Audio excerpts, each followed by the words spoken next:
Olá, meus amigos fotógrafos, estamos aqui novamente para gravar um novo podcast, o Upcast, que é o podcast da Up Fotos, a nossa encadernadora, que vem trazendo sempre novidades para nós fotógrafos.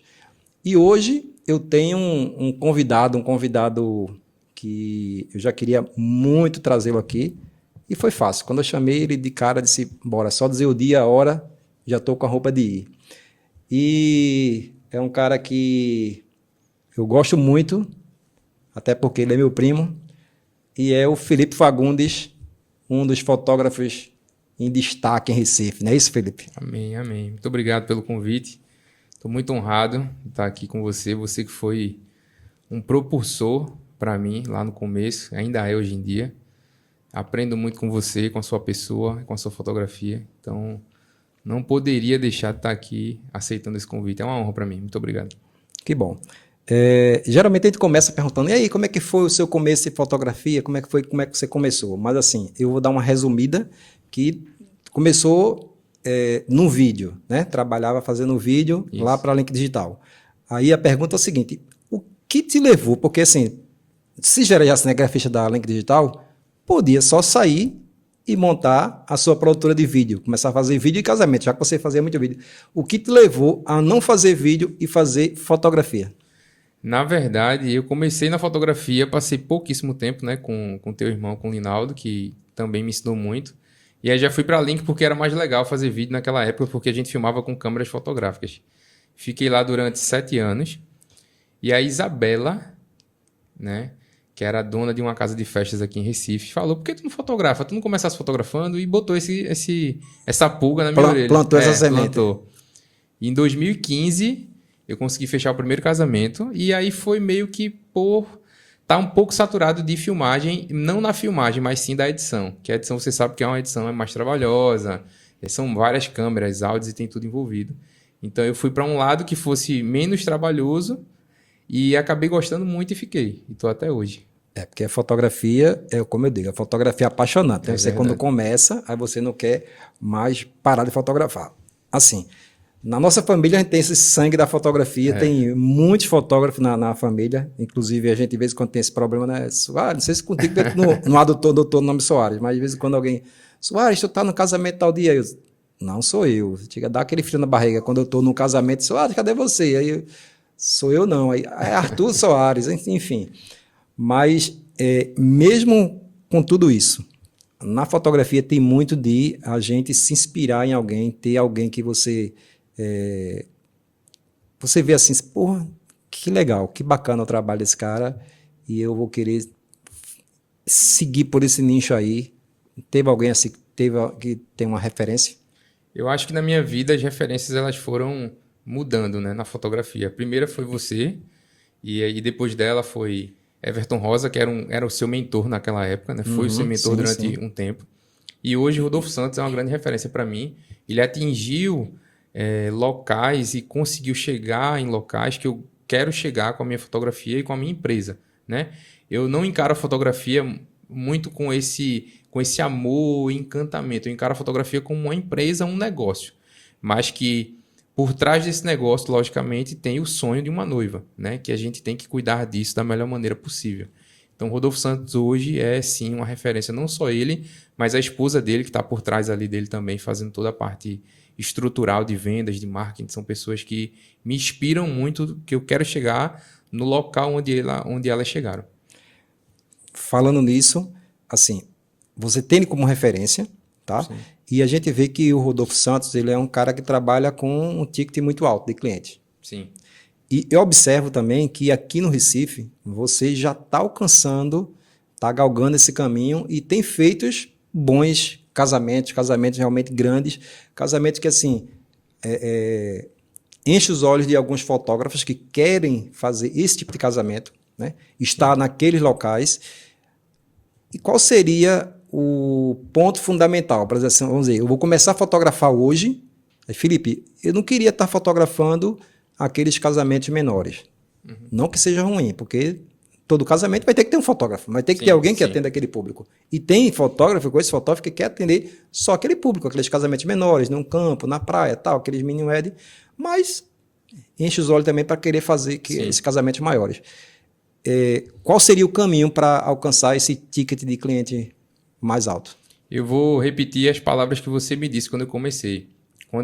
No início, eu ficava naquela, quanto eu vou cobrar? E aí você me disse assim, pegue o valor do fotógrafo mais caro da cidade e cobre o mesmo valor. E eu não acreditava nisso naquela época. Eu dizia, mas como é que eu vou cobrar o valor de Soares, de Bosco Lacerda, por exemplo? O que é que justifica? Eu não acreditava no meu produto, certo? Até porque esse produto não existia, ele ainda estava iniciando. Mas eu acredito que você tem que ter um bom produto. E um bom produto não é só você ter fotos nos locais, nos melhores locais da cidade, né? Você criar um bom álbum, você criar um bom produto para que quando o seu cliente venha, você tenha o que mostrar para ele, tenha como justificar o que você vai fazer e acreditar no seu produto. Veja, eu tive um dos meus mentores, como eu falei, foi o Everton Rosa. E quando, em algumas das mentorias e conversas que eu tive com ele me perguntou quem é o fotógrafo mais caro da cidade. Na época era o Bosco Lacerda. Quanto ele cobra? Eu mostrei. Aí ele me disse, cobre 2 vezes mais. Eu sorri na época, porque eu não acreditava naquilo. Eu não acreditava que era possível naquela época chegar a cobrar o que o fotógrafo mais caro da cidade cobrava. E hoje, graças a Deus e graças a muito esforço, nós chegamos a isso. Nós chegamos aos valores dos melhores e dos maiores fotógrafos da cidade. Então, como começar isso? Tenha um bom produto. Faça o seu melhor com o que você tem. Não dê desculpa, não se explique. Se você tem um casamento simples, que foi de um familiar seu, crie um bom produto com aquelas fotos, porque quando o seu cliente vir, você vai ter o que mostrar. Então, eu acho que é deixar mais de colocar empecilhos na frente e criar um produto. E não ligar para o que as pessoas vão falar. Muitas vezes eu me pegava em situações que eu fazia vídeos para mostrar meu trabalho e meus amigos ficavam rindo, zombando daquilo. E hoje está todo mundo fazendo isso.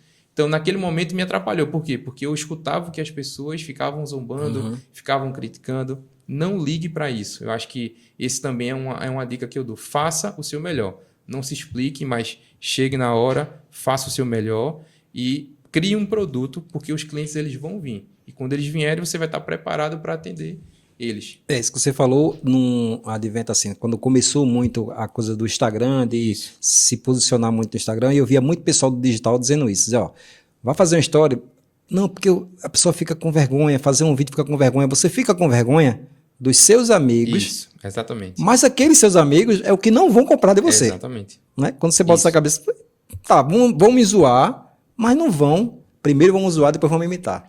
Tinha muita turma que dizia isso, né? Primeiro vão me zoar, vão achar e depois vão começar a me imitar. Aqueles seus amigos, ele não vai comprar de você. Então, você não tem que pensar, você tem que ter o alvo. Isso, e o seu alvo era o público de um ticket mais alto. Isso. E você foi trabalhar em cima daquilo, né? Isso. Nos meus mentorados, pessoal de workshop e tal, assim, eu acho que é meio que quase todos querem realmente trabalhar. Quem não quer trabalhar menos e ganhar mais? Quem não quer fazer um casamento e ganhar muito dinheiro no casamento? Mas aí, a pessoa fala, como é que eu faço para cobrar caro? Não é só cobrar caro, é como você falou. Você tem que cobrar caro. Justificando. Que, assim, o caro também é muito superficial. Sim. Caro para quem? Em relação a quê? Né? Porque eu já passei muito orçamento e eu falo, tá muito caro. Tá muito caro, você está me comparando a quem? Porque dependendo com quem você está me comparando, o meu está até barato. Então, esse negócio de caro e barato é muito relativo, né? Eu faço muita comparação de sapatos. Eu gosto muito de sapatos. Então, se você chega numa loja da Gucci, por exemplo, você vai ver uma bolsa lá que custa, sei lá, 25, 30 mil reais. Se você vai comprar um sapato lá, custa 5, 10 mil reais. Se você chega numa outra loja, uma loja de uma Esposende, por exemplo, vai ter sapatos de 500 reais, 400, 1.000. Então, tudo é sapato, mas o produto é diferente. A marca agregada àquele produto é diferente. Então, uma coisa que eu penso é o seguinte, isso que você falou, é caro para quem?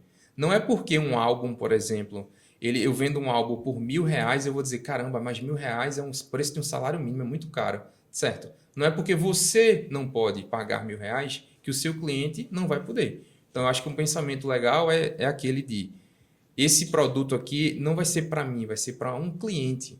Então, não é porque é caro para mim que vai ser caro para o cliente. Uma vez eu vi um fotógrafo falando, eu não lembro mais quem foi, mas ele falou o seguinte, não meça, né? O seu bolso Não, meço o bolso do cliente pelo seu. Exatamente. Que é exatamente o que você está falando. Às vezes eu vou pegar um álbum que eu digo, poxa, esse álbum cobrar 1.000 é caro. Mas só que a pessoa que está comprando, ele está preparado para pagar 2, 3, 4, Sim. seja lá quanto for. Sim. Então eu não tenho que pensar em mim. Isso. Eu tenho que pensar no meu cliente. Agora, me diz uma coisa. Atender esses casamentos grandes é bom, mas exige uma grande equipe, uma grande preparação. Qual foi a sua maior dificuldade para começar a fazer isso? Se teve alguma dificuldade, se ainda hoje tem daquele nervosinho antes de começar o casamento, como é que é isso? Veja, atender um público A é igual a atender um público B, público C. O que eu acredito é que você tem que ter um bom trabalho independente do público. Você tem que honrar o que você promete. A minha principal dificuldade no começo, que eu comecei a navegar nesses públicos, foi manter uma equipe, a mesma equipe em todos os eventos. Então, hoje eu construí uma equipe que eu tenho mais fotógrafos do que eu preciso e eu fico navegando entre eles, certo? Uhum. Mas, para isso, eu precisei pagar bem a eles, para que eles me dessem a preferência, para que eu tivesse sempre a mesma equipe. Então, por exemplo, quando eu faço casamento de uma irmã, depois faço da outra, ela vai ver as mesmas pessoas nesses casamentos. Isso traz uma união, isso traz uma estabilidade no trabalho. Porque o trabalho vai ser sempre uniforme. As pessoas que trabalham comigo sempre vão saber o que eu quero. Então, esse foi uma dificuldade, mas que eu achei a solução. Como foi a solução? Pagando bem essas pessoas, para que elas me dessem a preferência e eu sempre tivesse elas comigo. Então, ter uma boa equipe é muito importante. Não se faz tudo sozinho. É importante que você tenha pessoas ao seu lado para você dividir esse peso, dividir a carga. Porque sozinho você não vai conseguir. Você pode conseguir por um tempo, mas vai chegar uma hora que você vai cansar e isso vai descendo, vai descendo, vai descendo e você vai só perdendo com isso. Então, dividir o peso, dividir a carga, pagar bem as pessoas, para você ter uma equipe que não só você ganha. Eu cobrava 1.000, agora eu cobro 10.000. Tá, mas o teu time, ele está ganhando o que com isso? Eu acredito muito em você honrar as pessoas que estão com você. E financeiro é sim uma forma muito importante de você honrar as pessoas, porque elas não vão só trabalhar, não vão só ganhar dinheiro se fizerem muitos eventos. Elas têm que ganhar dinheiro na mesma medida que você está ganhando, para que elas entendam que você está honrando elas, para que elas mudem a vida delas. E essa sinergia vai só melhorando para todo mundo. Eu acredito muito nisso. Já fui muito criticado por isso, sou ainda muito criticado, mas eu entendo que o nosso trabalho, a nossa empresa só tem crescido e a gente está conseguindo cada vez mais atingir melhores clientes, ganhar mais dinheiro e está todo mundo nesse todo mundo universo. Empolgado, né? Todo mundo sempre está empolgado, Sim, sempre está... E assim, vibrar cada vez que você fecha um trabalho, porque quando você fecha, todo mundo está ganhando. Isso. E eu acho bacana essa questão de você ter uma equipe consolidada, porque ele acaba tendo a sua identidade. Perfeito. Né? Porque toda vez que você for fazer, você chamar um freelance, chama outro, e aí toda vez você não vai conseguir chegar num padrão. Isso. Né? Isso. E aí quando já aconteceu comigo, tem uma pessoa trabalhando comigo sempre, e quando eu estava tratando a foto, eu disse, oxe, eu não fiz essa foto. Só que a foto era exatamente igual a foto que eu faço. E eu pensando comigo, que momento foi que eu fiz essa foto? Aí quando eu fui ver o arquivo, eu disse, pô, não foi eu não. Foi fulano que fez. E realmente eu até falei com ele na hora, bicho, tu fez igualzinho o que eu faço. Isso é porque eu costumo, né, estar fazendo toda semana, realmente eu aprendi e estou replicando igualzinho. Agora, Felipe, e assim, interessante a coisa que você falou, que já falei também em outro episódio, que por mais que você cobre, ou por menos que você cobre, você pode fazer um casamento bem baratinho, ou pode fazer um casamento cobrando 3 vezes mais do que você geralmente cobra, mas quando começa, a responsabilidade é a mesma. Com certeza. Quando começa, eu acho que quando você começa um casamento, o que menos importa ali é o valor que foi cobrado. Com certeza. Né? Porque quando a gente fala de valor, a gente tem que falar na hora que a gente está na negociação, quando a gente está fechando o contrato. Fechou, acabou. No dia de executar, você vai executar com o mesmo carinho, independente de quanto foi. Isso, não importa o que foi cobrado. Importa que você vai ter que entregar aquele material. E antes de um casamento de um grande porte, é só ir ou você faz alguma reunião antes, você tem um checklist, como é que funciona a empresa Felipe Fagundes antes do casamento, que a gente falou no dia do casamento, tem equipe, cada um tem o seu. Agora, antes de acontecer o casamento, como é que funciona? Veja, a gente tem algumas experiências que a gente traz os clientes para perto. Então, nós não atendemos muitos clientes por ano. A média é de 20 a 35 casamentos por ano. Isso me traz uma proximidade maior com os clientes. Então, eu consigo trazer eles para perto em alguns momentos do ano que eu chamo de experiências. A gente tem algumas vivências com eles que fazem com que, no dia do casamento, a gente tenha uma relação muito próxima. Eu costumo dizer de amizade. Eu sou amigo de quase todos os meus clientes. Eu acho que pouquíssimos que a gente não construiu isso. E isso é normal. Não vai dar certo com todo mundo. Não vai ser 100% com todo mundo, né? Mas falando do casamento em si, na semana ou uma semana antes do casamento, eu tenho uma reunião que eu chamo de alinhamento de expectativas. Isso foi uma dor de uma noiva que me falou, pô, Felipe, ela era uma noiva de fora, e me disse assim, a gente não conversou antes do casamento. Quando chegou, você não sabia os meus gostos, não sabia nada. Teve coisa que eu senti falta. E aí, pela dor dessa noiva, eu criei essa reunião, que é uma reunião super leve. Quem é de Recife, a gente consegue conversar pessoalmente no escritório. Quem não é, a gente abre online. E eles me falam de tudo que vai ter, falam da família, falam das pessoas, falam de fotografias que eles gostam, mas falam muito menos de fotografia e mais deles, né? E de tudo isso que foi construído até a data do casamento. Então, nessa reunião, eu consigo alinhar todas as informações, eu consigo ficar sabendo tudo que vai acontecer, surpresas para os convidados, surpresas de um para o outro que eles me dizem depois. E eu alinho tudo isso no outro dia com a equipe. Detalhando tudo que vai acontecer no casamento, de entradas, de algumas surpresas, se vai ter voto, se não vai, se a gente vai fazer foto depois na igreja, se não vai, o estilo da noiva, como ela gosta, o noivo, se gosta, se não gosta de foto. Se tem pais separados, se tem Isso, alguém... que a gente tem que ter algum cuidado. Tudo isso é alinhado comigo, depois com a equipe, e aí eles já chegam lá sabendo de muita coisa. Por exemplo, a gente fez um casamento agora, um casamento judeu, né? Esse ano agora de 2024. E eu nunca tinha feito casamento judeu. E uma pessoa da minha equipe, quando soube, ele era louco para fazer. E ele foi para a internet, pesquisou tudo. E quando chegou no casamento, tinha coisa que o próprio noivo não sabia.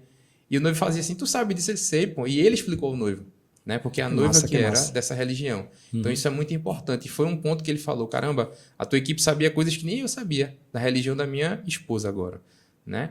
E foi muito legal. Então essa reunião é muito importante. Bacana, bacana. É uma dica, né? Porque, assim, quando a gente fecha um casamento, às vezes a gente fecha um casamento com 1 ano, 2 anos antes do casamento, e muita coisa muda até lá. Eu já tive casamento, por exemplo, que a noiva acertou comigo e era um local, e no dia do casamento, eu não fiz esse checklist, não costumo fazer, vou até adotar isso aí também para mim. E no dia do casamento, não, Suave, não é lá mais não, é em tal lugar. E nem ela, nem a cerimonial, nem ninguém. Assim, eu acho que ela mudou bem lá no início e já passou e todo mundo sabia. E assim, na minha cabeça era em um local e na hora, ainda bem que no making off lá, estava conversando, assim, não, mudei, vai ser em tal lugar. Senão eu iria para a recepção em um lugar errado. Sim. É isso? Aí, hoje eu não faço essa reunião, mas assim, a gente faz um checklist, manda algumas perguntas para ela me responder e nisso eu confirmo o local, o horário e tal, para não ter esse erro. E fora isso, já existiu alguma situação assim inusitada, alguma coisa desafiadora dentro de um casamento? Veja, cada casamento é um desafio diferente, né? Eu acho que o maior desafio que a gente tem, não especificamente é um casamento, mas é conseguir entregar tudo aquilo que a noiva está esperando, porque ela olha no Instagram. Então tem noivas que olham fotos que a gente fez que eu não consigo repetir a mesma foto. Tem quadros no escritório que a noiva faz, eu quero uma foto daquela. Então esse eu acho que é o maior desafio, é você replicar algumas fotos que às vezes você pode tentar e você não vai conseguir fazer igual, né? E atingir as expectativas da noiva. Eu costumo dizer que, veja, não me cobre perfeição. Eu não vou acertar sempre. A gente vem acertando mais que está errando. Mas o maior desafio para mim é conseguir atingir as expectativas da noiva, do noivo e da família, principalmente dos pais, né?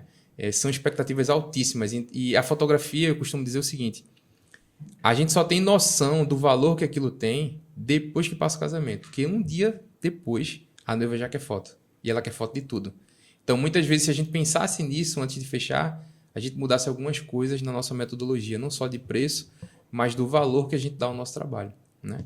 Então, o maior desafio para mim é esse, é conseguir atingir as expectativas da noiva, porque são altíssimas. E você sabe que a noiva só entra uma vez, o beijo no altar só é uma vez, a saída só é uma vez. Então, tem coisas que não se repetem. Não se repete. A gente não consegue refazer aquilo ali, né? Eu costumo dizer que se a pessoa parar para pensar realmente na responsabilidade que é de fotografar um casamento, nem se metia. É verdade. Iria fotografar qualquer outra coisa, porque a fotografia do casamento é uma coisa muito... é de uma responsabilidade muito grande. Isso. E, às vezes, isso só nos é cobrado pós-casamento. Quando não dá tempo, quando não tem o que fazer. Quando não tem mais o que fazer. É verdade. Que a noiva liga e faz, tu fez a foto de tal coisa? Aí a gente faz, fiz. Tá, se não tivesse feito, né? É uma resposta ruim de se dar, né? Mas, não fiz. Eita, eu queria tanto essa foto. Mas, enfim, é uma coisa que só é cobrado depois. E na fotografia, em todo mundo que está trabalhando ali, se uma banda errar, passou. Tá tudo bem. Se o bolo não for como a noiva queria, passou. Tudo passou. Mas na fotografia a gente não tem esse direito de errar, né? Enfim. E as pessoas podem achar que é fácil para quem está vendo por fora, mas acertar uma luz certinha, com flash em cima da câmera ou fora da câmera, enfim, fazer essas fotos que a gente faz não é fácil. Eu também tenho um braço da empresa que atende shows, né? Eu atendo grandes artistas, que é uma empresa à parte que eu tenho. Então, quando eu vou fazer foto de um artista no palco, no DVD, tá tudo pronto. A luz é perfeita. Tem um palco incrível, os artistas estão maquiados, está tudo perfeito. E no casamento a gente tem que criar a luz perfeita, né? A luz é pensada na decoração, mas não é pensada na foto. Então a gente vê muita luz vazando, sombra no olho, tudo está iluminado menos o casal e a gente tem que estar corrigindo isso na hora, porque a cerimônia só dura 40 minutos e acabou. Então, se você não fizer, que se torna natural para a gente, porque a gente faz muito. Mas se você for pensar friamente, é um trabalho muito duro, muito difícil. E me diz uma coisa, quando a gente está... eu bem mais que você, eu me reúno muito com outros fotógrafos, às vezes para algum encontro, alguma coisa que a gente faz junto com a Up Fotos, alguns eventos voltados para fotografia com outros fotógrafos, e assim, a turma fala muito em concorrência. Não, porque a concorrência está assim, não, porque a turma está queimando o preço, que está fazendo... Quando se fala em preço, e nos workshops, mesmo quando começa o workshop, que alguém vai falar em preço, eu digo, se soltar o diabinho aqui, a gente não vai falar mais nada, vai só falar verdade. Em preço, quem fez, quem não fez, quem ia fazer, e tem coisa, inclusive tem coisas que a gente vê assim, rapaz, a conta nem fecha. Não é? Se você for ver o custo, a conta nem fecha. A minha pergunta é, como é que Felipe se sobressai nesses casamentos, consegue bons clientes, consegue bons casamentos em Recife, como é que você enxerga a sua concorrência? Veja, eu hoje, de um tempo para cá, eu venho me concentrando mais na nossa empresa, eu venho olhando para dentro, certo? Eu venho olhando qual é a minha responsabilidade em tudo que eu estou vivendo, se é um caos ou se são coisas boas.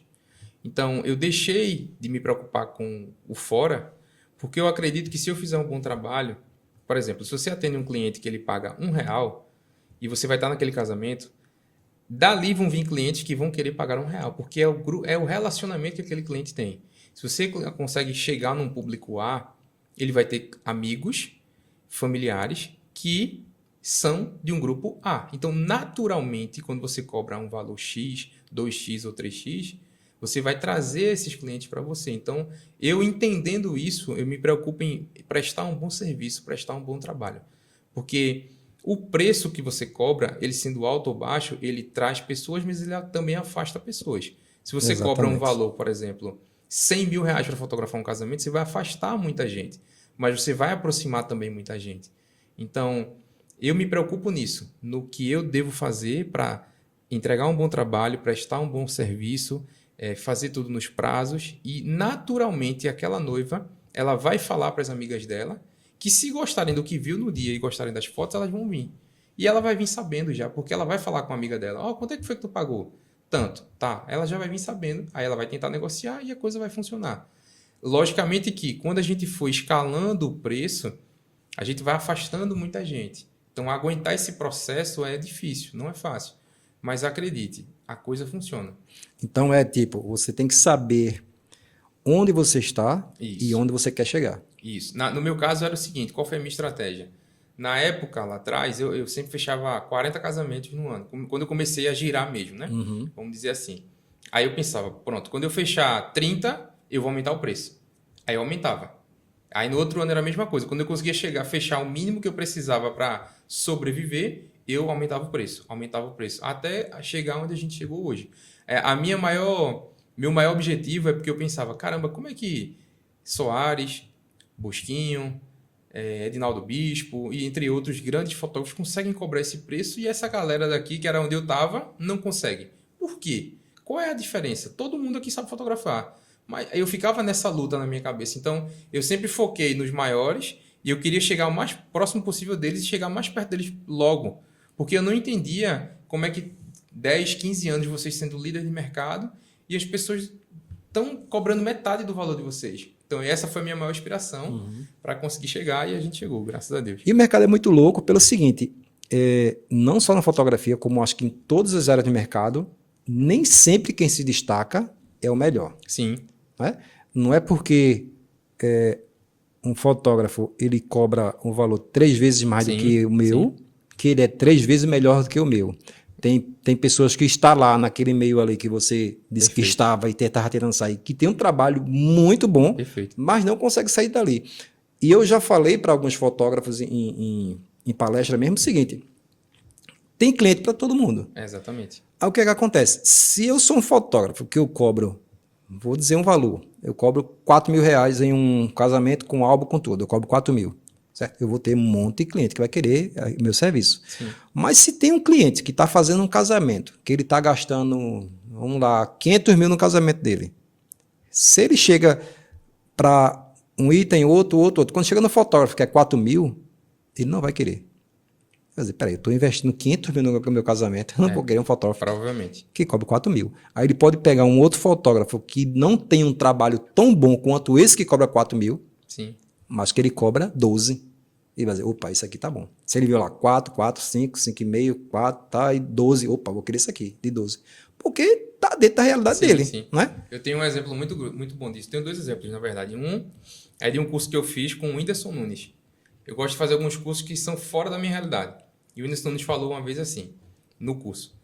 Eu tenho clientes que gostam de pagar R$50 no meu show, mas eu tenho cliente que gosta de pagar R$500 no show. Porque ele quer sentar na frente. Porque ele quer ficar ali. Ele não pensa no valor, mas ele gosta do melhor. Então, se ele vai para o show, ele só quer o melhor. Certo? E a outra coisa que abriu minha mente para isso foi o seguinte: eu atendi uma cliente que ela é a mais aqui de Pernambuco, certo?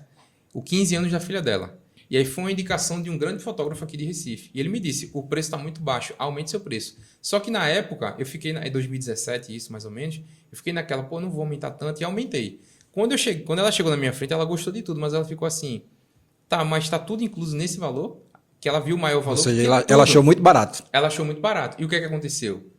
Ela não fechou, ela mudou a data para fechar com a pessoa que tinha me indicado, que era um fotógrafo. E ele me falou isso, ela não fechou porque ela ficou com medo, achou muito barato. Ou seja, mesmo tô aumentando, ainda estava barato. Então, tem clientes que gostam de pagar caro. Ele gosta de ter o melhor. Então, um bom teste para você fazer em aumentar o seu preço se você tem 2 pacotes, aumenta o segundo, joga lá para cima. E em algum momento vai chegar alguém que vai pagar a você esse valor. E você vai achar, caramba, sério que está pagando isso? E aí, quando isso acontecer, aumenta mais um pouquinho. E aí você vai subindo devagar. Mas você vai ver que vai ter gente que não vai olhar nada, vai dizer, pronto, eu quero o melhor.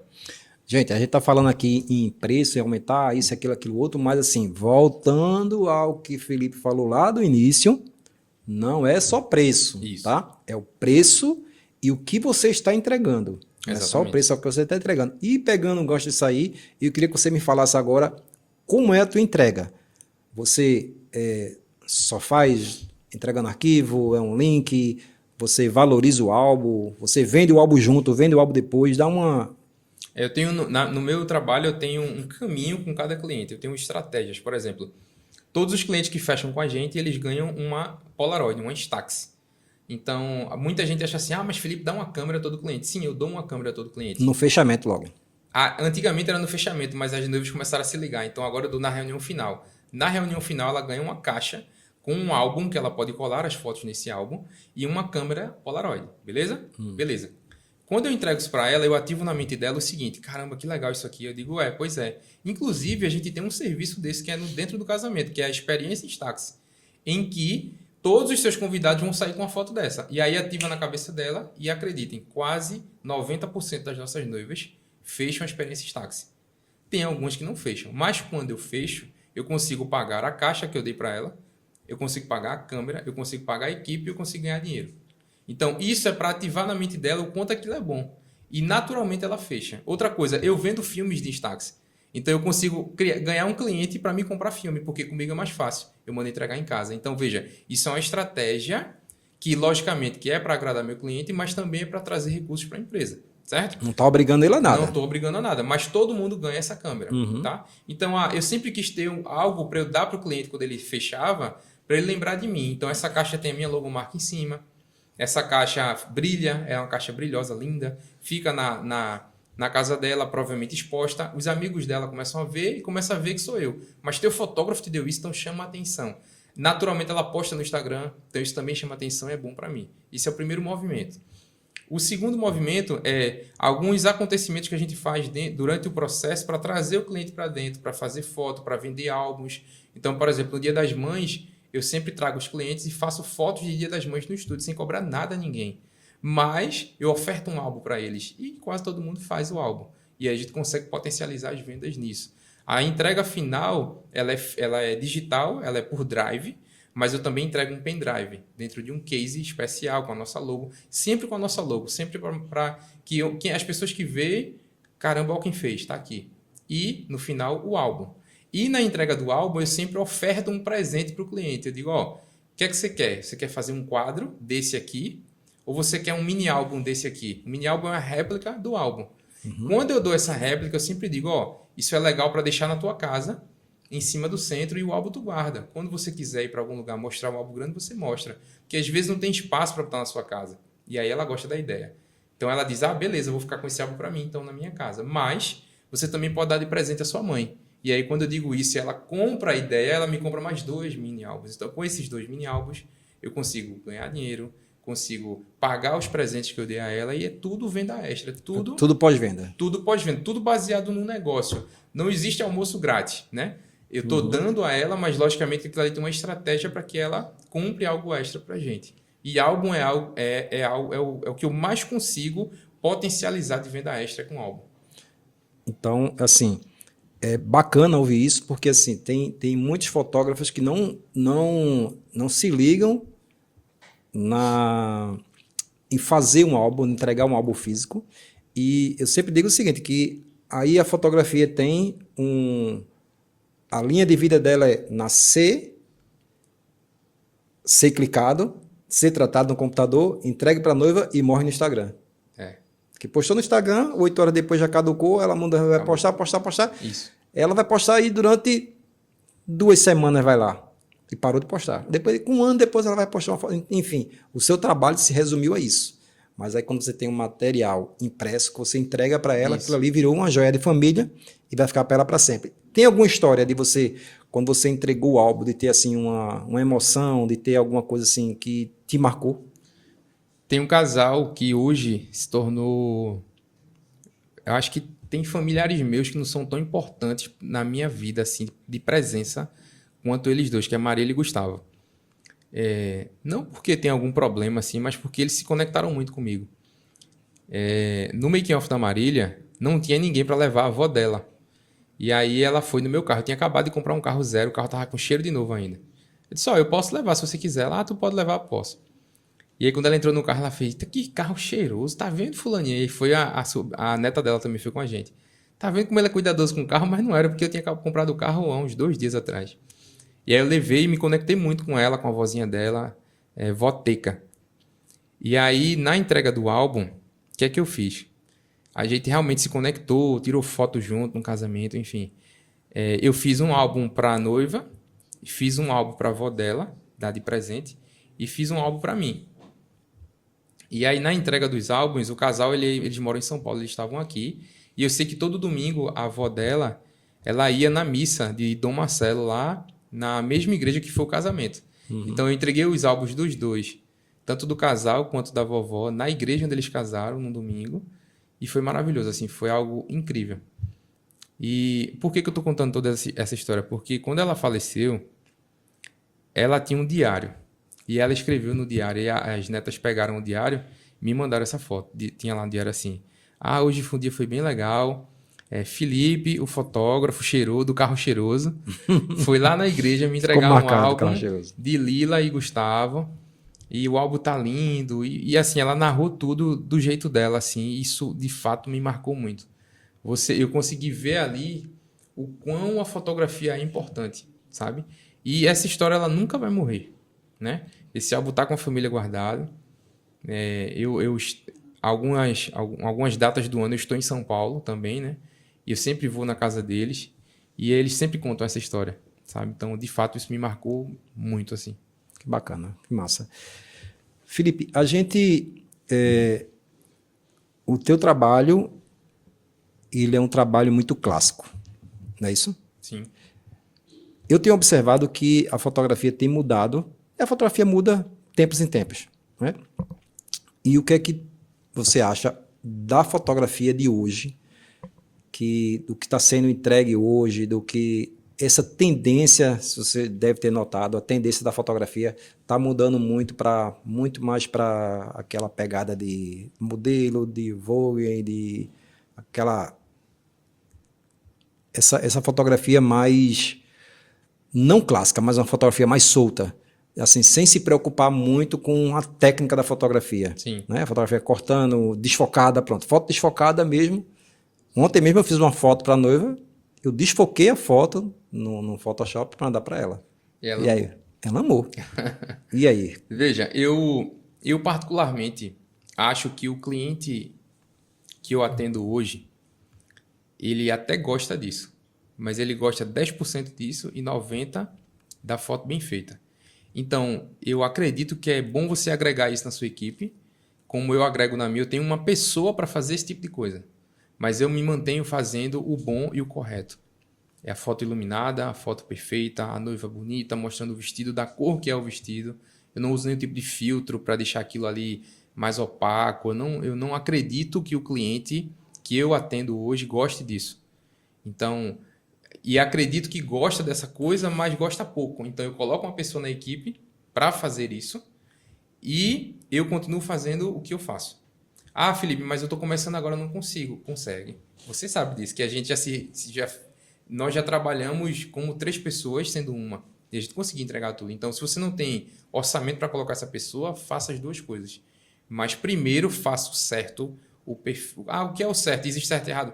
Faça a coisinha certinha. O feijão com arroz. O feijão com arroz. E faça um pouquinho disso. Para mim, dá muito certo. Maravilha. E, assim, como esse podcast é voltado para fotógrafos, tá? Esse papo aqui, espero eu que chegue para algum fotógrafo e ele se inspire nisso, no papo da gente aqui. Uma palavra final para alguém que esteja começando agora ou que já fotografa e diz assim: pô, eu quero ser um fotógrafo assim, nesse naipe de Felipe, atendendo o cliente, mais ou menos assim. Qual conselho você daria para quem está começando agora? Não negocie seus princípios. Coloque Deus na frente de tudo que você está fazendo. Primeiro Deus. Converse com Deus. Entenda o que você quer fazer. Entregue tudo que você prometeu e entregue um pouco mais do que você prometeu. Se você seguir essa sequência, sempre vai dar certo. Não tem como dar errado. Não tem como. Como eu digo, Eu não estou dizendo que não vai ter dificuldades. Vai certo. ter. Sempre vai existir dificuldades. Vai existir dificuldades, vai ser difícil. Vai ter hora que vai estar muito bom, vai ter hora que vai estar muito ruim. Todos nós temos dificuldade. Mas se você tiver Deus na frente do que você está fazendo, se você conversar sempre com Ele, sempre se aconselhar, conversar, negar muitas coisas por causa dos seus princípios, entregar tudo que você está prometendo e entregar só um pouquinho mais do que você prometeu, sempre vai dar certo. Maravilha. Bom, pessoal, esse foi mais um papo muito agradável. Por sinal, a gente ficaria aqui 2 horas conversando. Esse Upcast, podcast da Up Fotos. E, Felipe, como todo convidado do nosso podcast, a Up Fotos lhe presenteia com um álbum, tá? Muito obrigado. Eu só esqueci de trazer o voucher aqui, mas tá gravado. Tá registrado. Tá registrado. Você tem direito a um álbum da Up Fotos. E espero que chegue esse papo nosso, chegue para alguns fotógrafos. E você que está assistindo, você quer ver o seu fotógrafo aqui que você admira, que você sempre está acompanhando, você quer que ele bata papo com a gente aqui, só escrever para a gente aqui, dizer, Soares, chama fulano aí que a gente faz o convite e quem sabe a gente está aqui. Até você que está assistindo não vai estar aqui sentado com a gente batendo papo, porque esse espaço aqui é aberto para todo mundo que ama fotografia, igual a mim, igual a Felipe, igual a Up Fotos, que está junto com a gente sempre.